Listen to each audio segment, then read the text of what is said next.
تین دوست تھے، امام طبرانی، ابو شیخ اور ابن المقری رحمۃ اللہ علیہ۔ یہ تینوں مسجد نبوی میں علم حاصل کرتے تھے۔ اللہ کی شان کے تینوں کے پاس خرچہ ختم ہو گیا، تو 3 دن تک تو تینوں نے فاقہ برداشت کر لیا۔ 3 دن کے بعد فاقہ برداشت کرنا مشکل ہو گیا، تو 2 دوست تو چلے گئے اپنے گھروں کو واپس۔ امام طبرانی رحمۃ اللہ فرماتے ہیں کہ میں نے کہا نہیں، میں ابھی یہاں سے نہیں جاتا، لیکن بھوک سے اتنا نڈھال کہ لیٹا ہوں، مجھ سے اٹھ کے بیٹھا نہیں جاتا۔ بھئی جب 5 دن ہو جائے بھوکے، پھر تو انسان کے لیے کھڑا ہونا مشکل ہوتا ہے نا۔ کہنے لگے اچانک میرے دل میں خیال آیا، طبرانی تم مسجد نبوی کے ایک طالب علم ہونا، تو یہاں تو میزبان اللہ کے پیارے حبیب صلی اللہ علیہ وسلم ہے، تو اپنے میزبان کو جا کے بتائے۔ کہنے لگے یہ خیال آنے کے بعد میں مواجہ شریف پہ حاضر ہوا، سلام کیا، اور سلام کرنے کے بعد میں نے اتنا کہا، یا رسول اللہ صلی اللہ علیہ وسلم الجوع، اے اللہ کے حبیب صلی اللہ علیہ وسلم بہت بھوک لگی ہے۔ کہتے ہیں پھر اس کے بعد میں مسجد سے باہر نکلا کسی کام کی غرض سے، میں نے دیکھا ایک عربی آدمی، وہ ہنڈیاں لی ہوئی ہے، روٹیاں ہیں، اور میرا نام پکار رہا ہے۔ جب میں نے اپنا نام سنا تو میں نے پوچھا میرا نام آپ کیسے پکار رہے ہیں؟ وہ کہنے لگا میں مسجد نبوی کا پڑوسی ہوں، ایک دیوار ہے مسجد نبوی کے ساتھ، میں دوپہر کو قیلولہ کرنے کے لیے سیٹا ہوا تھا، خواب میں نبی علیہ الصلوۃ والسلام کا دیدار نصیب ہوا، فرمایا کہ تم مسجد کے پڑوسی ہو اور مسجد میں میرا ایک مہمان بھوکا ہے، اسے کھانا کھلاؤ۔ میری آنکھ کھلی، میں نے دیکھا کہ میری بیوی نے ابھی چولہے سے ہنڈیاں اتاری تھی، روٹیاں گرم تھی۔ میں نے کہا کہ اپنے لیے اور کھانا بنا لو، میں یہ محبوب صلی اللہ علیہ وسلم کے مہمان کو کھانا کھلانے کے لیے جا رہا ہوں، میں اس وقت سے دروازے پر آ کر تمہارا نام پکارا۔ یہ علم کی طلب کرنے والے اللہ اور اس کے رسول صلی اللہ علیہ وسلم کے ہاں ایسا مقام رکھتے ہیں۔ چنانچہ ایک آخری واقعہ سنا کر یہ آدمی اپنی بات کو سمیٹتا ہے۔ ایک محدث گزرے ہیں، امام بقی الدین ابن مخلد رحمۃ اللہ علیہ، ان کا تذکرہ امام ذہبی رحمۃ اللہ علیہ نے سیر اعلام النبلاء اس میں کیا ہے۔ یہ اسپین کے رہنے والے تھے اور ان کی عمر 20 سال تھی۔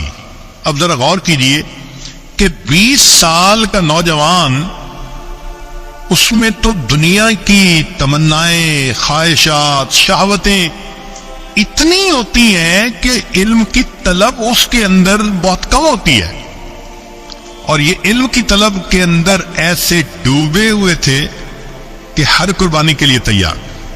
کہتے ہیں میں نے ایک بڑی کشتی کے اوپر سواری کر لی، اور مجھے بہت سارا وقت حصہ جو ہے سفر کا وہ سمندر کے ذریعے طے کرنا تھا۔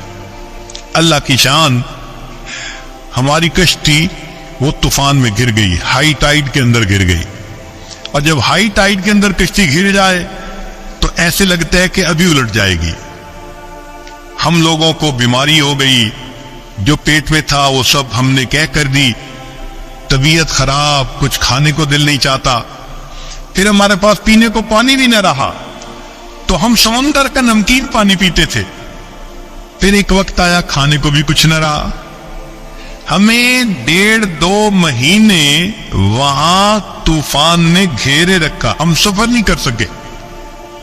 اب کپڑے بھی میلے، نان نفقہ بھی ختم، اور سمندر کے اندر ہم اپنی موت کے انتظار میں، مگر اللہ کی شان کہ اللہ رب العزت نے حفاظت کرنی تھی۔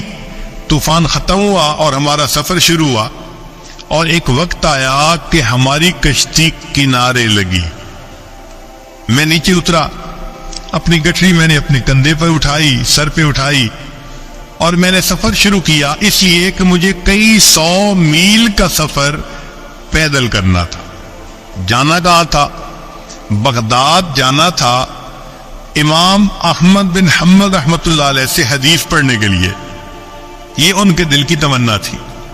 کہتے ہیں کہ میں دن رات پیدل چلتا رہا، سفر کرتا رہا، حتیٰ کہ جب میں نے بغداد شہر کو دیکھا نا آنکھوں کے سامنے، تو میرے جسم نے جواب دے دیا، اتنی تھکن تھی، میں ایک درخت کے نیچے گٹھڑی کو رکھ کر لیٹ گیا اور بہت گہری نیند سو گیا۔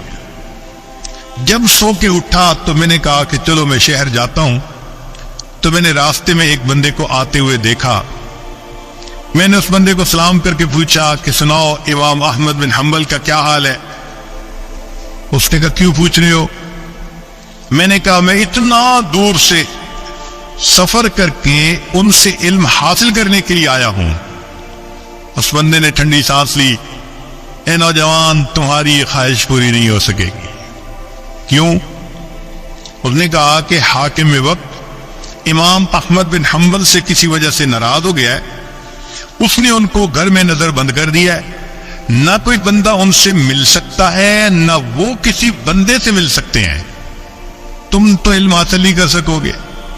کہتے ہیں کہ یہ خبر بجلی بن کے گری میرے دل پر، مگر میں چلتا رہا حتیٰ کہ شہر پہنچ کے ایک سرائے کے اندر میں نے کمرہ کرائے پر لے لیا اور میں وہاں رات کو لیٹ گیا۔ اگلے دن اٹھا تو میں نے سوچا اتنا بڑا شہر ہے، آخر کہیں تو حدیث کا درس ہوتا ہوگا۔ تو مجھے پتہ چلا کہ عصر کی نماز کے بعد ایک محدث تھے جو استاد المحدثین تھے، یحییٰ ابن معین رحمۃ اللہ علیہ، جو جرح اور تعدیل کے امام کہے جاتے ہیں۔ وہ حدیث کا درس دیتے تھے۔ میں عصر کے بعد وہاں پہنچ گیا، انہوں نے ایک حدیث مبارکہ پڑھائی، پھر بتایا، پھر اس کے بعد کوسچن آنسر کی نشست شروع ہوئی۔ تو لوگوں نے ان سے روات کے بارے میں سوال پوچھنے شروع کر دیے، فلاں راوی کے بارے میں آپ کیا کہتے ہیں، فلاں راوی کے بارے میں۔ تو کہنے لگے کہ یحییٰ بن معین رحمۃ اللہ علیہ وہ جواب دینے لگے۔ تو میں اٹھا اور میں نے اٹھ کر کہا کہ جی آپ ہشام بن عمار کے بارے میں کیا کہتے ہیں؟ ان کا وہ چادر والے؟ میں نے کہا ہاں۔ کہنے لگے اگر ان کی چادر کے نیچے تکبر بھی آ جائے تو بھی ان کی ثقافت میں کوئی فرق نہیں پڑتا، یعنی وہ اتنے ثقہ ہیں، پکے بندے۔ پھر میں نے دوسرا کوسچن پوچھنا شروع کیا تو جو قریب والے تھے انہوں نے میرا کرتا پکڑ کے کھینچا۔ ان کا طالب علم تو اجنبی نظر آتا ہے، یہاں کی مجلس کا یہ دستور ہے کہ ہر بندہ ایک مجلس میں ایک کوسچن پوچھ سکتا ہے، سارے کوسچن ایک ہی پوچھے گا تو باقیوں کی باری کیسے آئے گی؟ بیٹھ جاؤ۔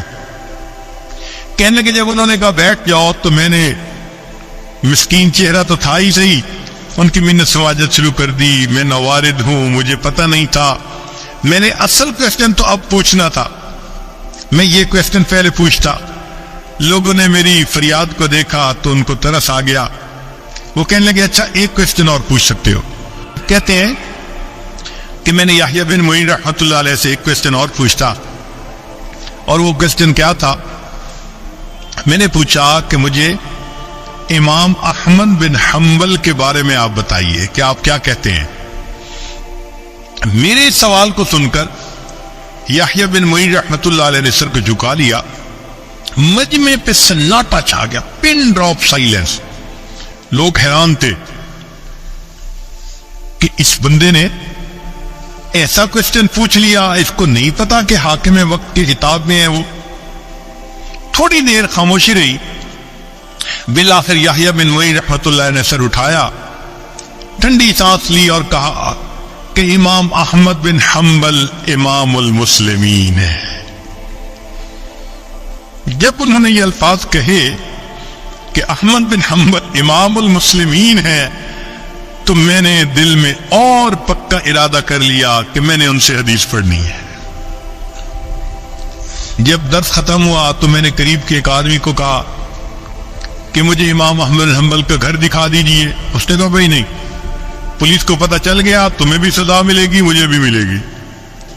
پھر میں نے اس کو کہا کہ بھائی ایسے کرو کہ مجھے ساتھ لے چلو اور امام احمد بن حنبل رحمۃ اللہ علیہ کے دروازے سے گزرتے ہوئے تم آنکھ کے اشارے سے بتا دینا کہ یہ گھر ہے، پھر میں جانوں میرا کام جانے۔ اس نے کہا چلو اتنا میں کر دیتا ہوں۔ تو اس نے مجھے امام احمد بن حنبل کے گھر کا دروازہ دکھا دیا، میں نے راستہ اچھی طرح یاد کر لیا اور میں لوٹ کے اپنے ہوٹل کے کمرے میں آ گیا۔ اب میں رات بھر سوچتا رہا کہ امام احمد بن حنبل سے میں علم حاصل کیسے کر سکتا ہوں، مجھے چین نہیں آتا تھا، میرا دل سکون میں نہیں تھا، میں کیسے ان سے علم حاصل نہ کروں، مجھے ہر قیمت پہ علم حاصل کرنا ہے۔ کہنے لگے جب صبح اٹھا تو میرے ذہن میں ایک خیال آیا، میں نے کیا کیا، اپنے ایک گھٹنے کو کپڑے سے باندھ لیا، یعنی جیسے کوئی وونڈ ہوتا ہے تو میں نے اس کے اوپر کپڑا باندھ دیا اور ایک لاٹھی پکڑ لی اور ایک کشکول بھی ہاتھ میں لے لیا اور باہر نکل کے میں نے بھیک مانگنی شروع کر دی۔ اس زمانے میں جو سائل بھیک مانگتا تھا وہ چیزیں نہیں مانگتا تھا، صرف ہاتھ پھیلا کر اتنا کہتا تھا اجرکم علی اللہ، اور اجرکم علی اللہ کہنے پر لوگ سمجھ جاتے تھے کہ اس کو ضرورت ہے، کچھ دے دیتے تھے کچھ نہیں دیتے تھے۔ کہنے لگے کہ میں شہر کی گلیوں میں بھیک مانگتا رہا، کچھ لوگ مجھے سوالیہ نظروں سے دیکھتے کہ چہرے سے تو یہ نوجوان نظر آتا ہے، کیوں بھیک مانگ رہا ہے، اور کچھ ترس کھا کے کچھ دے دیتے۔ میرے لیے بھی یہ ایک عجیب ایمبیرسمنٹ والی کنڈیشن تھی کہ میں بھیک مانگ رہا تھا لوگوں سے اور ان کی طرح طرح کی نظریں میں برداشت کر رہا تھا۔ مگر میں ایسے وقت میں امام احمد بن حنبل رحمۃ اللہ کے دروازے پر گیا کہ جب لوگوں کی چلت پھرت ذرا کم تھی، جیسے دوپہر کے بعد قیلولہ کا وقت ہوتا ہے، لوگ سو جاتے ہیں۔ اس وقت پہنچ کر میں نے بڑے درد سے یہی آواز لگائی، اجرکم علی اللہ، اجرکم علی اللہ۔ میری آواز سن کر امام احمد بن حنبل رحمۃ اللہ علیہ نے بھی سوچا کوئی بڑا ہی محتاج ہے جو میرے دروازے پہ آیا ہے۔ امام صاحب نے دروازہ کھولا، ان کے ہاتھ میں ایک سکہ تھا جو وہ مجھے دینا چاہتے تھے۔ جب وہ سکہ مجھے دینے لگے اس وقت میں نے کہا، حضرت میں مال کا فقیر نہیں، میں علم کا طلبگار، میں سنتوں کو جمع کرنے والا ہوں، اتنا لمبا سفر کر کے میں یہاں پہنچا ہوں، مجھے آپ سے علم حاصل کرنا ہے۔ امام صاحب نے کہا میں پڑھا نہیں سکتا، تم میرے گھر آ نہیں سکتے۔ میں نے کہا حضرت میں سارا دن بھیک مانگتا رہوں گا کہ لوگ مجھے بھکاری سمجھے، مگر اس وقت میں آپ کے دروازے پر آ کر صدا لگاؤں گا، آپ یہی سکہ لے کر دروازہ کھول دینا، اگر کوئی بندہ موجود ہو تو سکہ دے کے چلے جانا، اور اگر بندہ موجود نہ ہو تو کچھ احادیث مجھے سنا دینا۔ امام صاحب اس پہ تیار ہو گئے، کہتے ہیں پورا سال میں بغداد میں بھیک مانگتا تھا، اور پھر ایک وقت میں استاد کے پاس پہنچ کے وہ کبھی چند حدیثیں سنا دیتے اور میں ان کو سنتے ہی یاد کر لیتا تھا۔ اس طرح میں نے ایک سال امام احمد بن حنبل رحمۃ اللہ علیہ سے علم حاصل کیا۔ اللہ کی شان کے ایک سال کے بعد جو وقت کا حاکم تھا وہ فوت ہو گیا، جو نیا حاکم بنا اس کو امام احمد بن حنبل رحمۃ اللہ علیہ سے عقیدت تھی، اس نے نظر بندی بھی ختم کر دی اور مسجد میں دوبارہ درس بھی شروع کروا دیا۔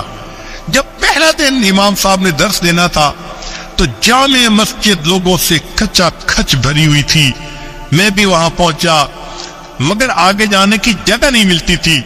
بڑی محنت کوشش کے بعد میں ذرا آگے گیا، امام صاحب نے دور سے مجھے دیکھا تو امام صاحب نے فرمایا، لوگوں ذرا راستہ دے دو، علم کا صحیح طلبگار تو یہ نوجوان ہے۔ علم کی تاریخ میں ایسے بھی حضرات گزرے کہ جو بھیک مانگنے کے بہانے اپنے استاد سے علم پاتے تھے۔